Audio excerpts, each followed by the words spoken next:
Very good. Okay. And Commissioner of Police, of course, and Ministry of Law Police, welcome. This morning we're happy to have you. Had the opportunity, each of you, to have gone through the bill, and this morning you're able to present to the committee on Ting Ting Bloy Fala, your important stakeholders, the governance and performance along our public service. We'll please have you introduce yourselves first time. Then we'll start with the STC and then go back also. And then you may go back to STC more for starting presentation. So STC, please. Thank you, me, Nego. You have to speak into the mic for Hansard. So thank you. Thank you very much, Chairperson of the Bills and Legislation Committee, namely Nego Sisiolo, Secretary to Cabinet.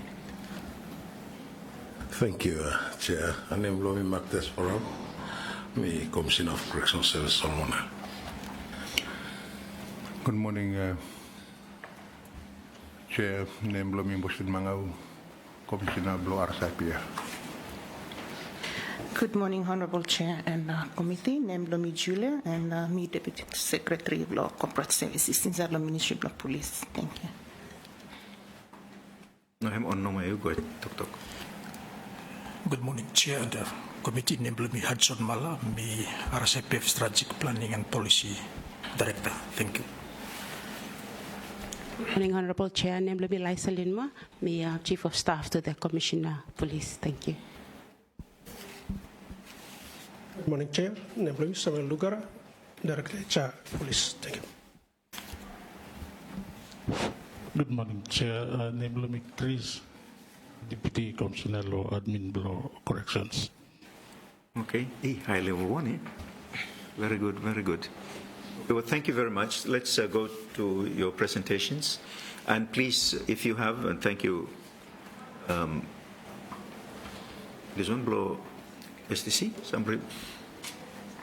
RSIPF. Or well, advance already. So if you have written submissions, please also hand to Secretary after you make a presentation. But let's start with the STC, please.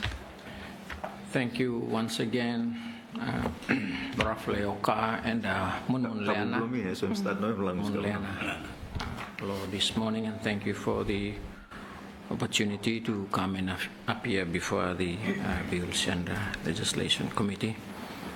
Yeah, I mean, no long presentation, but basically go specific to areas that may like for basically highlight them, and if there's anything then we can, beside what we like for mention them, and we can go back into it. But as a way of introduction, thank you and acknowledge the invitation.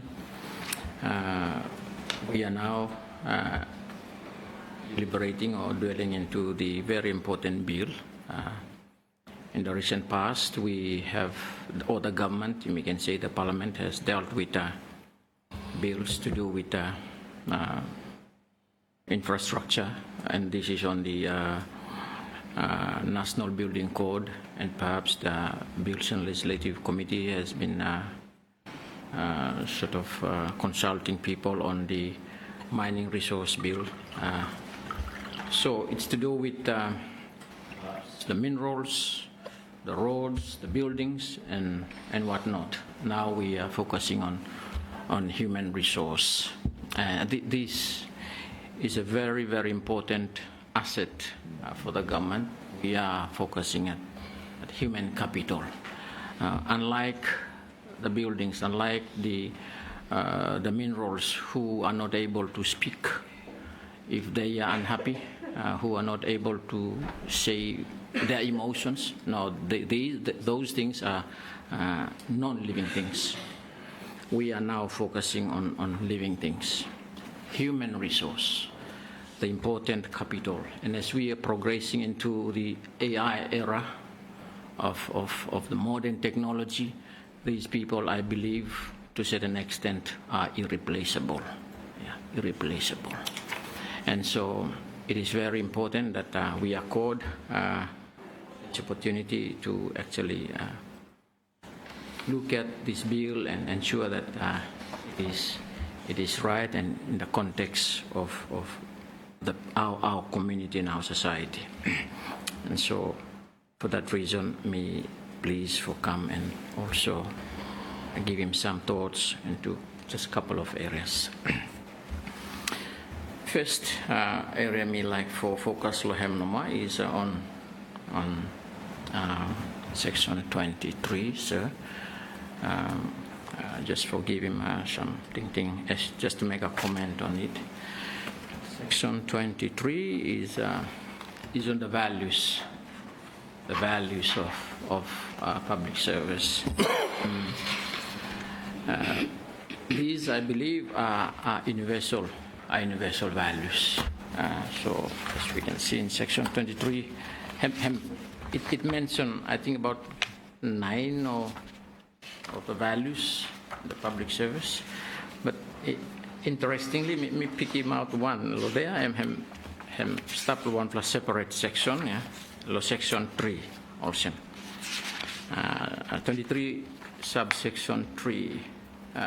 Where I'm saying the additional public service values to aspire to develop wisdom. To me, that is quite interesting. So I just would like to sort of comment around it as part of responding to the Bills and Legislation Committee request to appear before you. And so, as I've said, the core values in subsection 2, these are common values, and they are important. As I've said, they are universally applicable. You may apply these values here. You can apply it in Australia, New Zealand, anywhere. Also. Then also me just like for comment normal or additional value. Section 23, additional public service value to aspire to develop is wisdom. Wow. To me, this one I'm quite new to me. I don't know if all others, but and so I ask myself, what does wisdom constitute? If you go into the old book, Job 28, there's a discourse on wisdom. There's a discourse on wisdom. Job 28, verse 12 and 20, he asks about what now wisdom. What is wisdom? Where does it come from? And he says that there is no amount of money that you can buy wisdom. And so as I follow through, I look at verse 28, and the answer comes there. That is where the answer is. And he said to man, here is wisdom. The fear of the Lord is wisdom. Amen. So I said, okay, so the additional values in the public service is to aspire is wisdom. And so I believe this wisdom in this context perhaps is not those philosophical wisdom that you go taking all a PhD now, then, wisdom now. No, I don't think so. Meeting this wisdom, simple in our context, that over time, public servants who are working in the public service must be grounded with deeper understanding of the machinery of government. And they must make decisions that is based on thorough consultation, decision that is based on facts, decisions that are right. Or Semna is my sort of the way I would like to understand this. Because if you go to the interpretation section, there is no any particular definition about what now this wisdom is, yeah, or some. But of course, you may look in wisdom from Job and the Bible is the fear of the Lord, which meaning awe, reverence, respect. And so perhaps that too can be part of wisdom where public officers must demonstrate it. Respect to the law, honor our leaders, respect them. Awesome. So that is one area that me basically like for comment around, because also quite interesting that, yeah, me familiar with them what others here, But when it comes to wisdom, something new to me, and so I sort of have those thoughts as a way of commenting into this particular value. Chair, may like for quickly comment on another section, which is on section 42. This is on performance management. In the recent past, Chair, I saw your article. And I fully agree with your article. Your article says Wale calls for performance audit of permanent secretaries. And so I believe this one him in line with him section 42 that there must be a committee established to audit the performance of the permanent secretary. So this particular section for permanent secretary, and so my comment around this no more is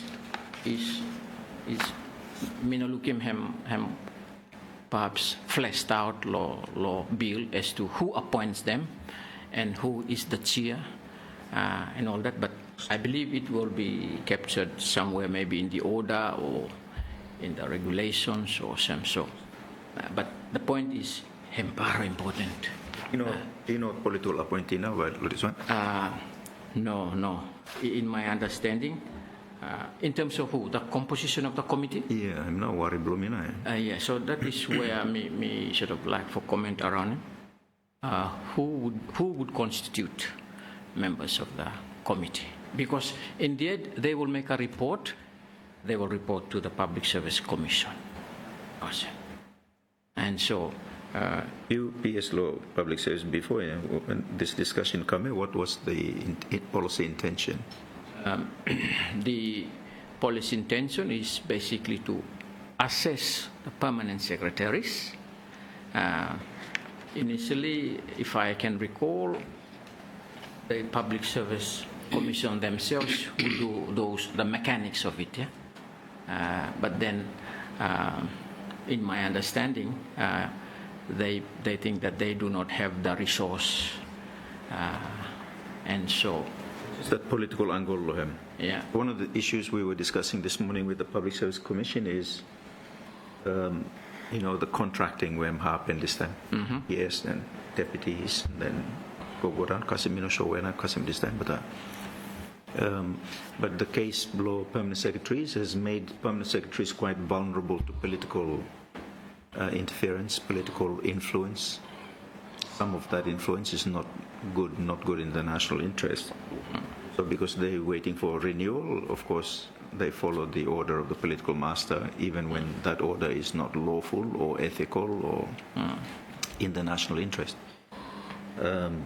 So they become very vulnerable, and therefore machinery under them becomes vulnerable also.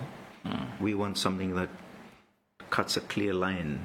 Political master, administrative master.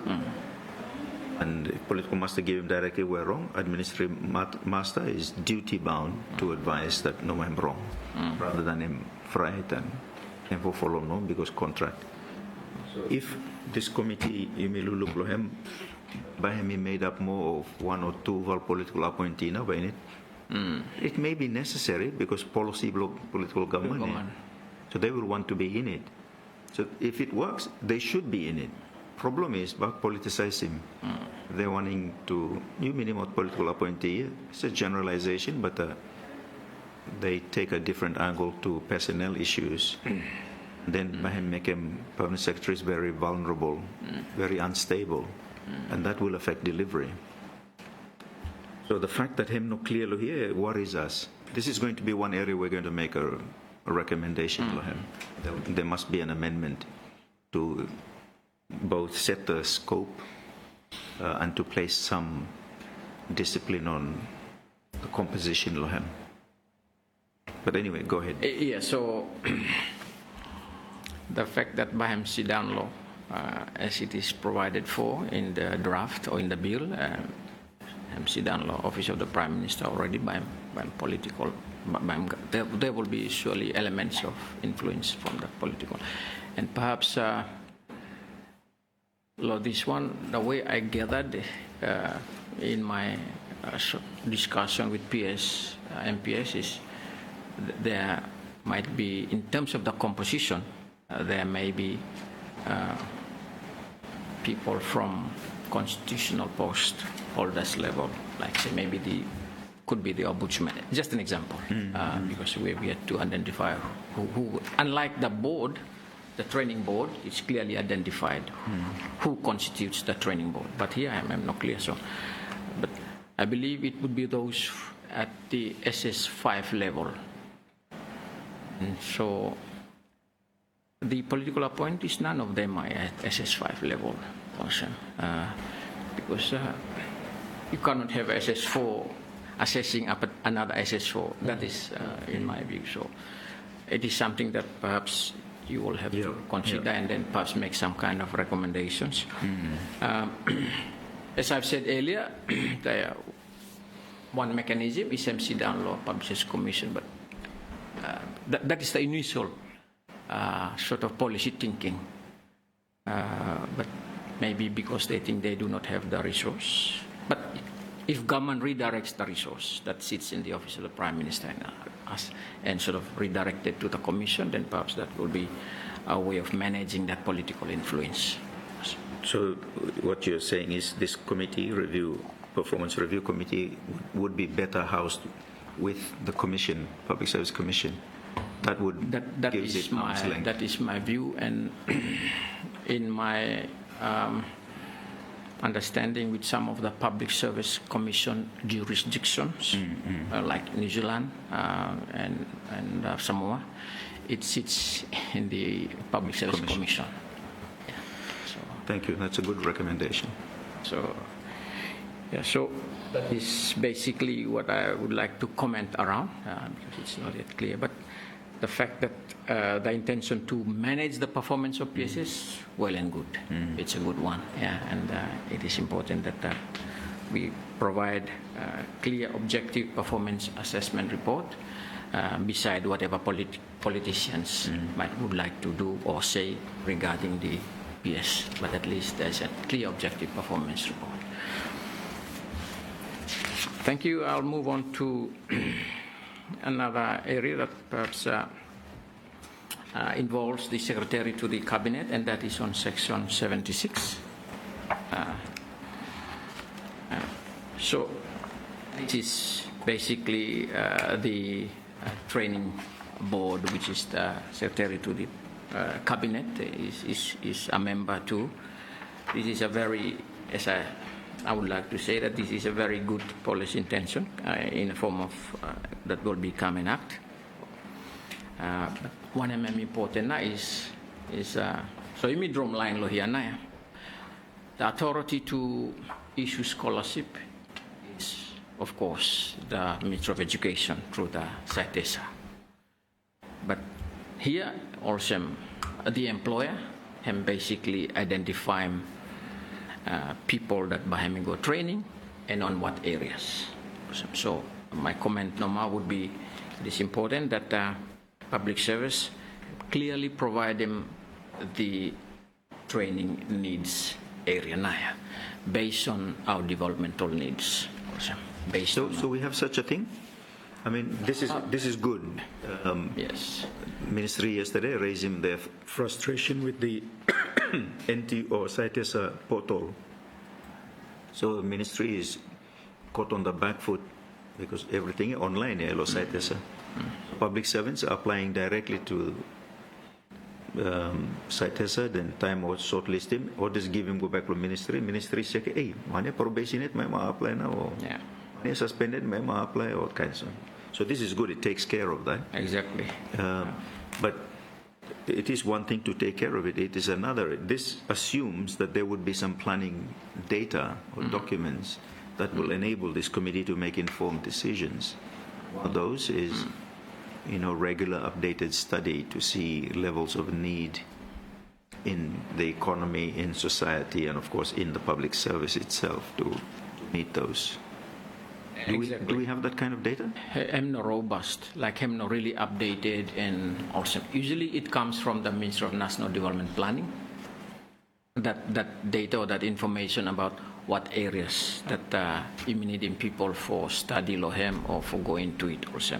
So should that be a function that should come out from planning and come to be under this training board, so that there's a seamless administration? You're not waiting on another ministry more for doing work. Because him no set him up that kind of.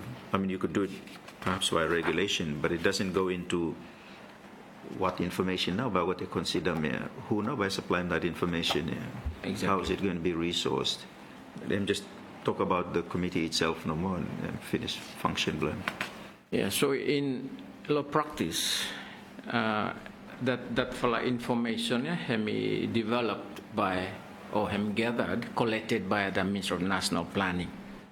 Also, given that now a ministry where I'm focused on national development and aligning that one to developing the capability and skills of people, so that you may have participate in development. So what Ministry of Planning am doing? Both, because Ministry of Planning is looking at the whole country.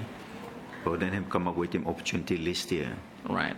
So it's not. Is it specifically separate more for the public service itself? I don't think so. No, there's no separate one. So really, that should be a function under this committee, a separate function.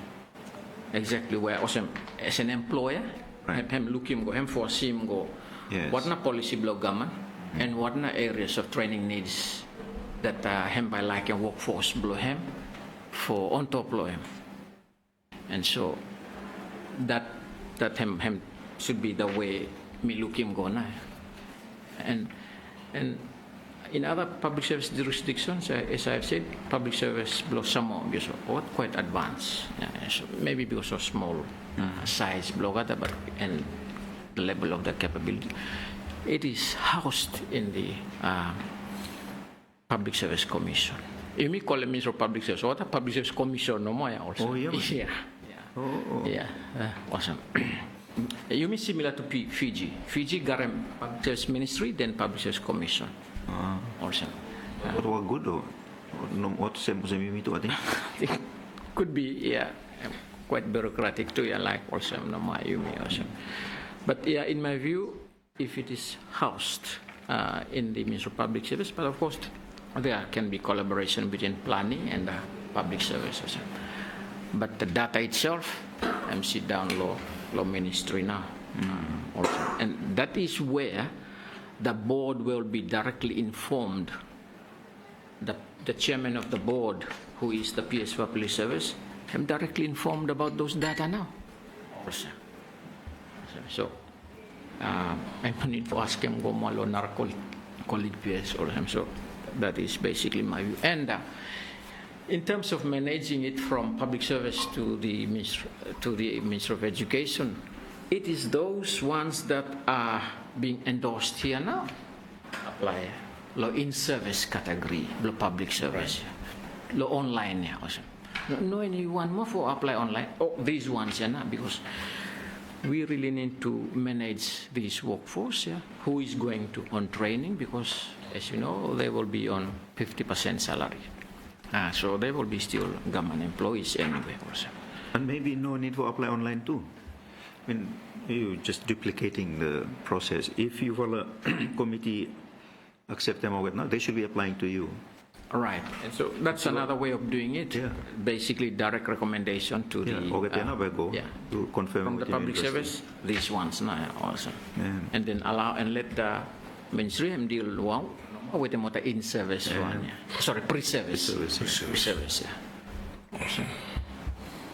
In terms of the law board, there, PS Law Public Service, not chair, but you secretary now, you the constitutional head of the civil service. Is that all right? I'm chair, you know. We are at the same level anyway. Not constitutionally. I mean, the PS, I guess, is also a constitutional post. No?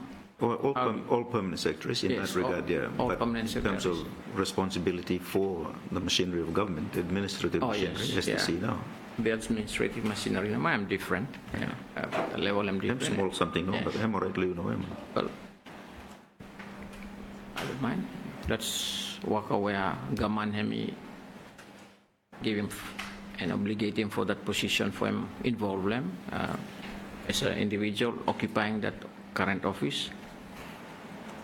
That's part of the Wakana also. I do not know if different individual sit download that position in the future. What na view blame, but me personally, that's contributing to the entire public service now. Thank you. Those would be my comments around that, Chair. Me like go final area no matter that me like for comment lo and then you say progress go or discipline force. This is on section 91, special temporary employees. And so as we know, currently the STC is deemed as the employer under delegation from the Public Service Commission. The STC is the employer for political appointees, both those in the executive government as well as those coming under the alternative government, especially Ottawa staff law here, you can say. Basically, STC hemi issued the appointment based on recommendations that either come from leader of opposition or the Prime Minister. My comment on this, Chairman, is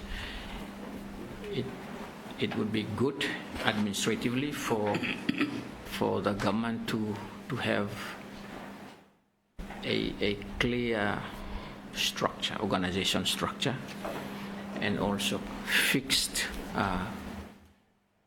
established position. Of course, I'm subject to reform or restructure or something, but at least there should be a fixed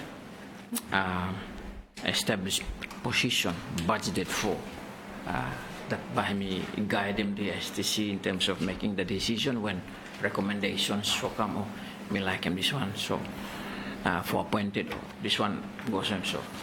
Because as you know, from the office of the Prime Minister, we have those who often come under the political appointees, those who come and work like PMU, Policy Implementation and Monitoring Unit, as well as those who working in the caucus, as well as those in the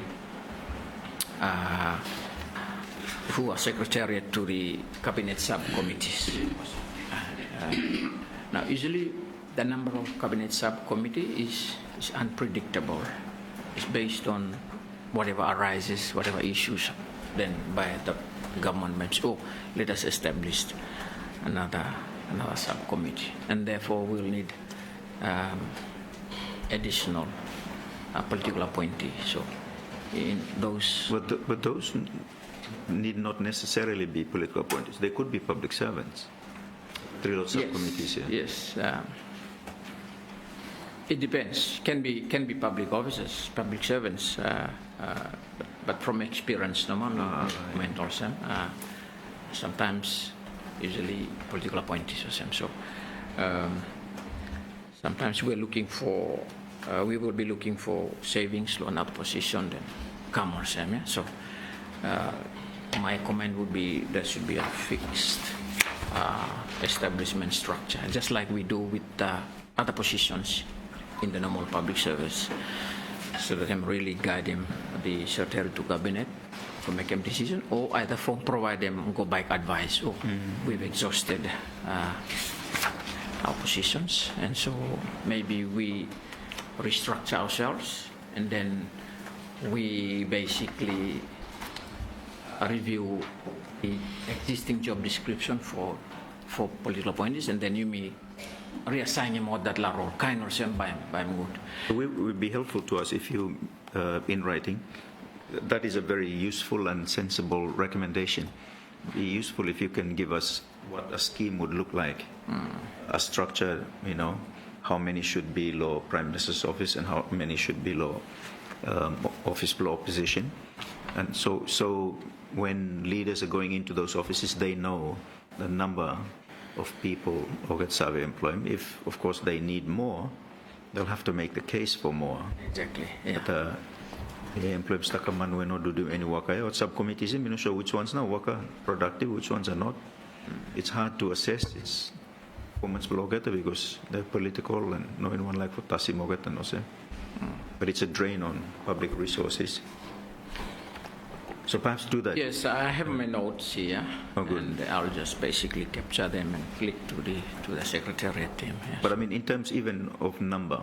Yes, number. That's why I said there should be a fixed, established position budgeted for that by guiding decision makers and basic advice too. And in my view, and we should, for political appointees, we should recruit and employ people who will make a difference, who will come and make a difference, people who basically will come and solve what I would call wicked problems.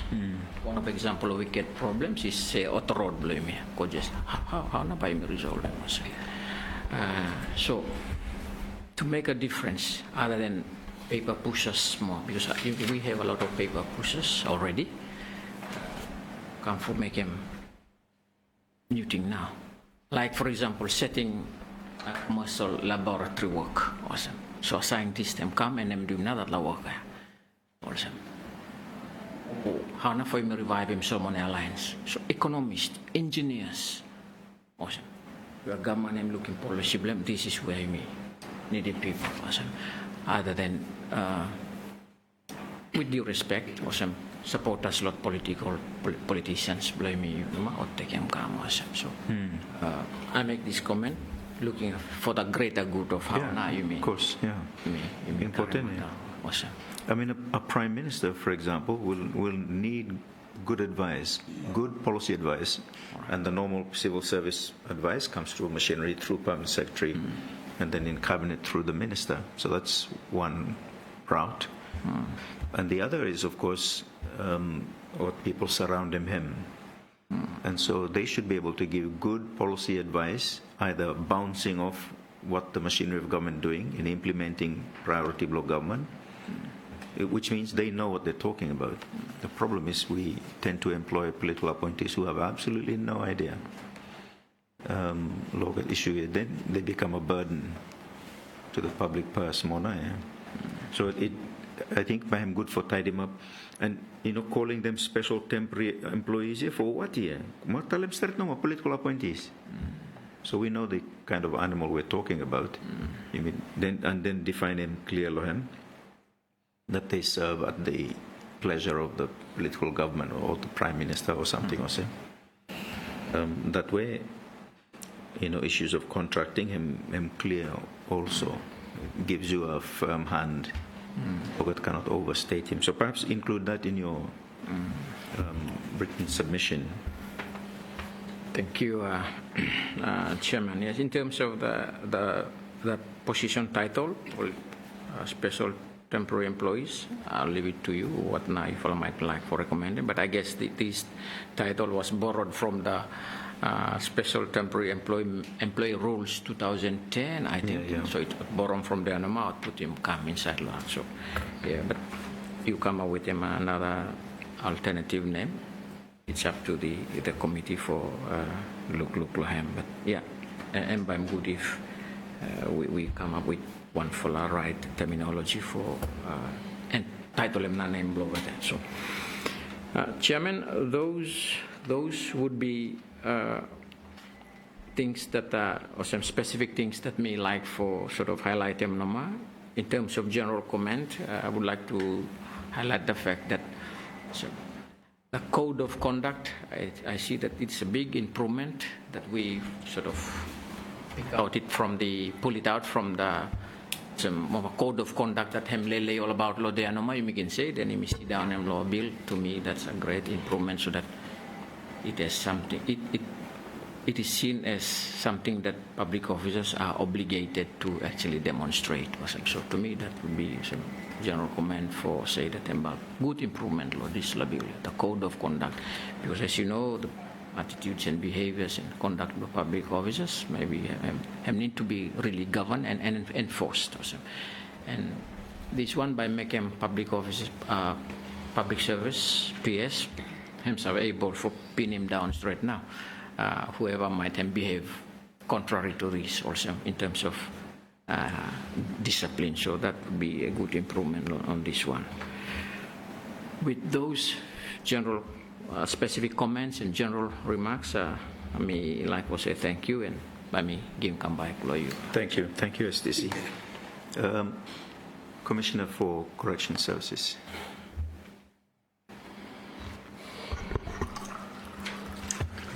Thank you, Chair, member of the committee. We were asked to make comments on this bill, the public service bill.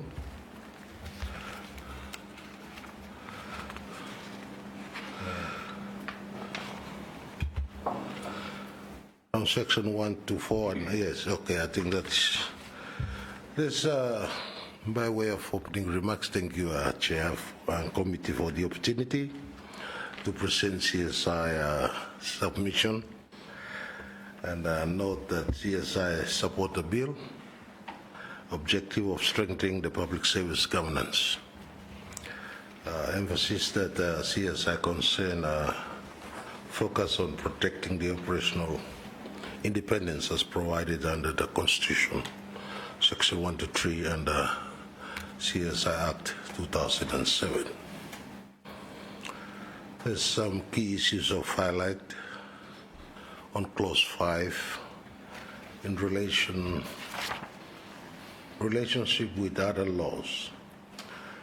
Current drafting means the Public Service Bill overrides other laws in case of inconsistency. We view a risk on this. This could override the CSI Act and weaken the Commissioner's operational control, management, and command of the correctional services. With this request is further insights is given, or if maybe our view does not meet the necessary view on this section, this to insert a provision that CSI Act 2007 prevails in relation to corrections. So just flesh that out a little bit more. What powers under Law Corrections Act now this would override? Law appointments and all that kind of something also. According to the bill, relationship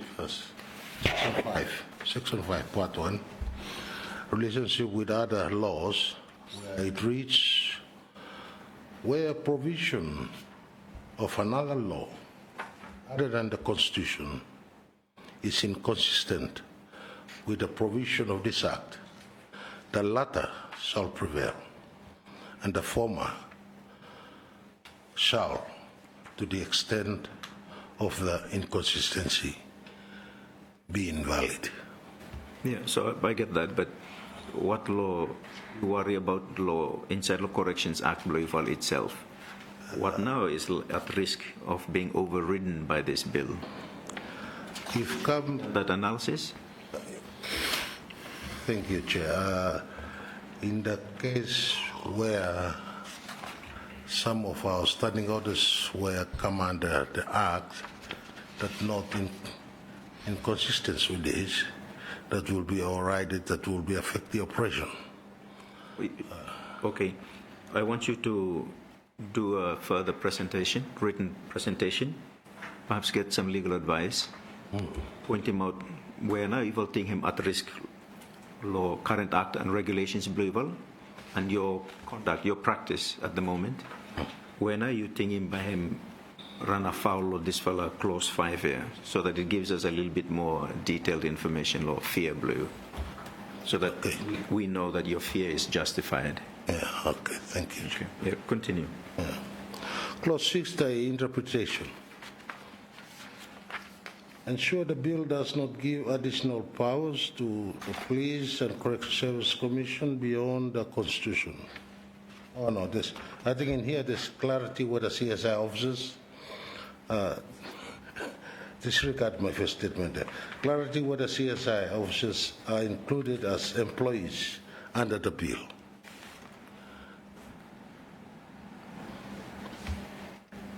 There's some clarity there, no, Chair.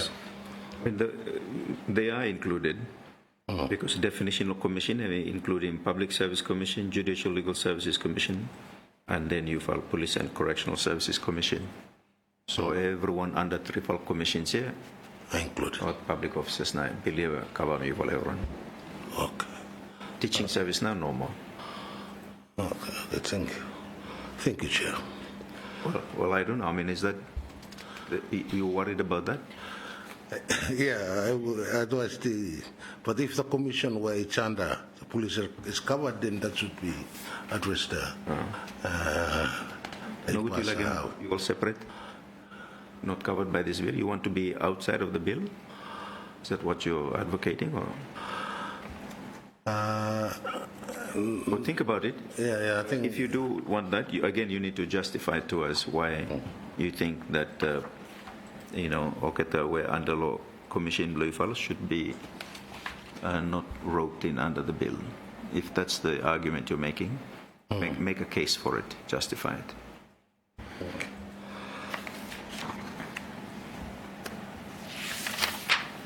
Clause 12, application to Police and Correctional Service.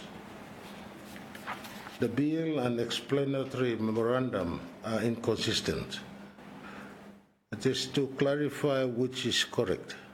If Clause 12 applies, exclude Part 4, Principle, Values and Code of Conduct, already covered by this. I think will be also similar to our colleagues from RSIPF.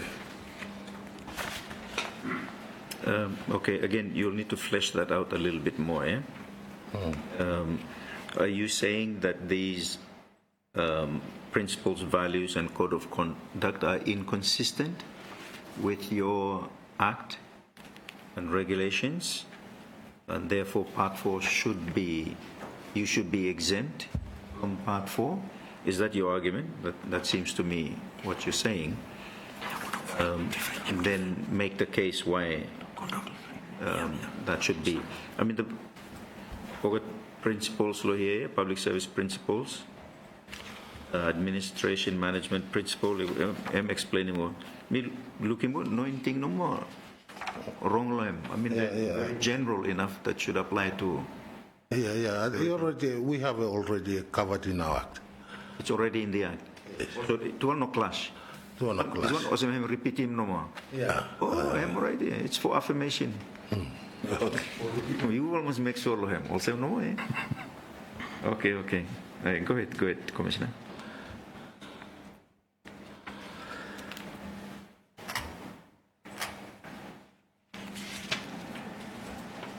I think Clause 26 is on general responsibility.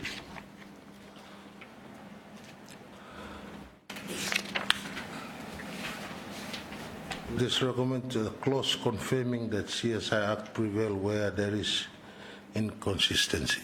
Clause 26. 26.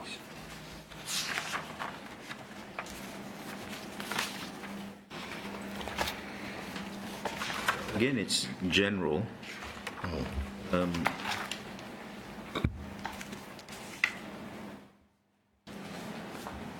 Clash with him act legal.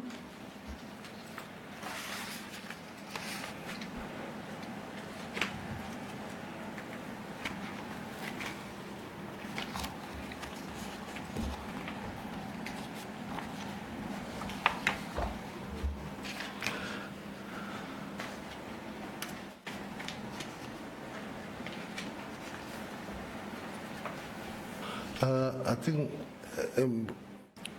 really, but I think maybe in line with what I mentioned first, if other things, I mean, Oh, I see. Yes. Okay. Yeah, I note that. But do have a look at it. If, we clash, but the sections law, existing law, blue for should prevail, then tell him, come point him out, make him committees will look for him to inform its recommendation. then I think the last one is on clause 60 on probation. That's with conflict with the existing CSI probation framework under section 12(2)(e) and regulation 23 and 24, where we have 2 years probation upon enlistment. You got 2 years here? 2 years. Why? I think same with our colleagues police. Police, you got 2 years too? Yeah. I see. STC, why now? You will make about money a long time to us.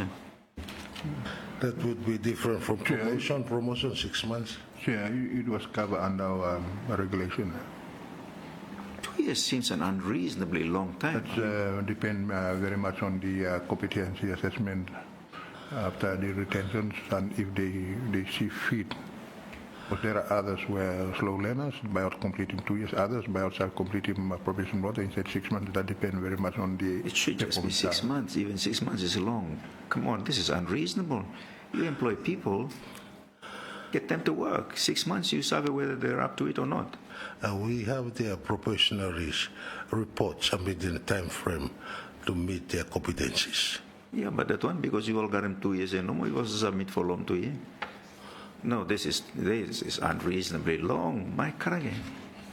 Embargo unfair. So you're saying you want to keep that 2 years, or you want to come to this provision here?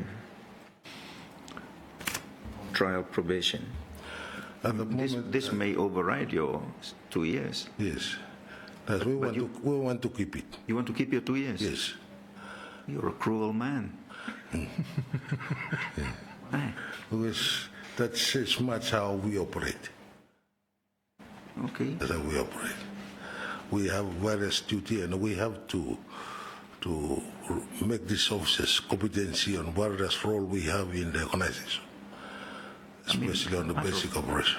The matter of competence is something you build right throughout career. You don't need to be on probation to be building competence. That is to say, after 2 years, you're competent now. Hey, no more 2 years. There are new things we're learning all the time. If the probation period is only to assess competence, then I think it's a false premise. Our current curriculum is framed that way. Yeah? Yeah. We have to, then they will come after 2 years, then that's where they conclude and award it with certificate 3 in correctional practice. Okay. So inside 2 years here, what now level block at Logaman? Level 5. Hey, so After or the complete 2 years of confirmed level 6. hey, man, you kill him at Maita, man. So basically, police is the same. You're not paying them well. So they're going to work 2 years and then, hey, no more. This is really unreasonable. I don't believe you can continue with this, both commissioners. You really need to make a case to shorten that probation, or if you want to keep it for competency's sake, but at least pay them better. And then when they do graduate, it shouldn't be level 6. It should be, manay. For some family man, or every young man, no, we talk about it. I think single man, or a little bit man, family man, struggle, eh? Or that's part of the test now, what must struggle? Can say, no, Chair, we are living a struggling world. We are also struggle. No. I know, and sorry, that's yeah, something we need to look But we must address him. Emi, first time I am now, but Mr. Logat may die, man. Ogat man by me rely logat lo discipline forces, we need to be paying them much, much better than that. we can't treat our people like that. But anyway, go ahead. Chairman, sorry, just for enlightenment, if I can. Yes, also. yes. So, like in the national security strategy, I'm informed that there is a plan that the government will increase its discipline force as we progress 2026 to 2030. And the policy intention, as I am informed of, is to look at the entry recruitment point and the source of pool to pick from will be elevated from the current practice of, say, maybe from 3 leavers, from 5 leavers. The policy intention is to recruit graduates either from university or from vocational schools who at least have demonstrated competencies, some behaviors that they learned, discipline, etc. And so, perhaps, in my view, if we go by that policy, which I'm informed has already come through cabinet, then it might affect the motivation of those who we will recruit if they will be still at level 5. So this is some kind of a heads up, I would say, based on what we currently have and what we propose to do in light of the new security strategy that we Very good. So something to think When will that be rolled out? cabinet finish now. So maybe next year, Sam? Yes. Oh, very good. Yeah, Commissioner? Affecting correctional as well. Oh, very good. So that should address some of the shortfalls within our own regulation. At the moment, we're also reviewing our Police Act 2013 as well to capture those policy intentions of the government before look at elevating the police force. Very good. You must pay what would make him doing good work. Okay, very good. In closing, Chair, CSI reaffirms its commitment for good governance and to work together with the Ministry of Public Service on this reform and improvement for our services. And currently, we're also working on reviewing our legislation. Thank you, Chair. Thank you very much. So again, I repeat what I said earlier. Go and flesh out some of your reported clashes or potential clashes between your law and this bill in a little bit more detail. Make a case either way, so it informs our recommendation whether this should be amended or whether yours should be amended. We will then form an opinion on that and make a recommendation to the House. Now, I know we've run over lunch, and I have another prior engagement that I have to attend. So we have an option. We either resume here, because we may have and then questions come, you all everyone. So we either resume here at 2:30, or we resume in the morning, which is by work for you, follow. Chair, for RCIPF, I can present my talking points to you that should address some of the issues that we have with the bill. In writing? In writing. Yep, that'd be good. Talking points from me. But our overall recommendation is to look at excluding some of these clauses inside Lodiswal Bill. Hey, Osemba, you must come back here. We will need to then question you on some of that. But that's what we want to hear, a more detailed analysis, lawyer. Okay. So let's do that. So am I right for 2:30 you may resume, or you may leave him for morning? You see how? Me tomorrow and Thursday, so I'm able for come. So afternoon today is better. By convenient. 2:30 is okay? Come back? Okay, yeah. Okay. You may suspend and then we'll resume at 2:30. Thank you very much. Thank you.